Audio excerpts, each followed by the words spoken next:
Next দেখো এটা, আচ্ছা এটা একটা ভালো অঙ্ক, ঠিক আছে। এনতম অন্তরজাকে বের করতে হবে আমাদেরকে। ইনফ্যাক্ট এখানে অ্যাকচুয়ালি y3 চাইছে। y3 মানে তুমি যদি এটাকে 3 বার ডিফারেনশিয়েট করো তাহলে y3 চলে আসবে। বাট y3 না চেয়ে যদি তোমার কাছে y10 চাইতো, তুমি কি 10 বার ডিফারেনশিয়েট করতা? y100 চাইতো, 100 বার ডিফারেনশিয়েট করতা। সো এই জন্য আমাদের স্পেশাল কিছু ফরম্যাটের জন্য এনতম অন্তরজটা মুখস্থ রাখতে হবে। আমরা আগে এনতম অন্তরজটা একটু বের করে নিই। দেখো কিন্তু মুখস্থ রাখতে হবে, বাট আমি তোমাকে একটু বের করে দেখাই।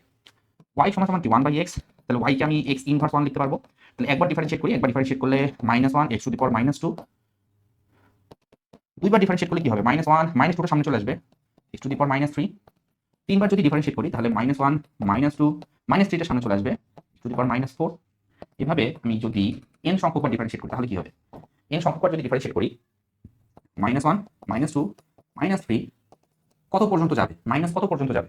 একটা ব্যাপার তো শিওর, এখানে 2 থাকলে এখানে 3 হয়, 3 থাকলে 4 হয়, তাহলে n থাকলে হবে n+1, x টু দি পাওয়ার হবে -n+1।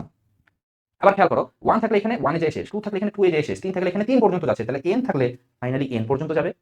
সোজা হিসাব, প্যাটার্ন, জাস্ট প্যাটার্ন অবজার্ভ করো, তাহলে এখানে n পর্যন্ত যাবে। এই জিনিসটাকে আরেকটু শর্ট করে সুন্দর করে লিখতে হবে। কিভাবে লেখা যায়? yn এটা সমান সমান আসবে, দেখো 1 থেকে শুরু করে n পর্যন্ত এখানে n সংখ্যক সংখ্যা গুণ অবস্থায় আছে এবং প্রত্যেকটার সামনে একটা করে মাইনাস আছে।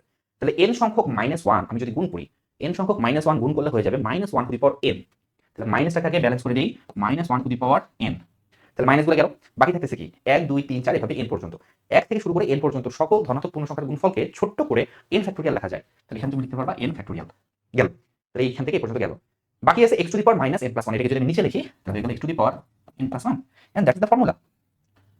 জাস্ট আমাদেরকে কি করতে হবে? এই ফর্মুলাটা একটু মাথায় রাখতে হবে, মুখস্থ করতে হবে। পরীক্ষার হলে দেখো তুমি একাডেমিকে চাইলে এটা বের করে নিতে পারো, বাট অ্যাডমিশনে কিন্তু এই ফর্মুলা পাবা না। অ্যাডমিশনে কিন্তু এই প্রশ্নগুলো আসে। তো সেই সময় তোমাকে কি করতে হবে? এই ফর্মুলাটা মুখস্থ রাখতে হবে। এখন এই ফর্মুলা ইউজ করে আমরা y3 টা বের করি।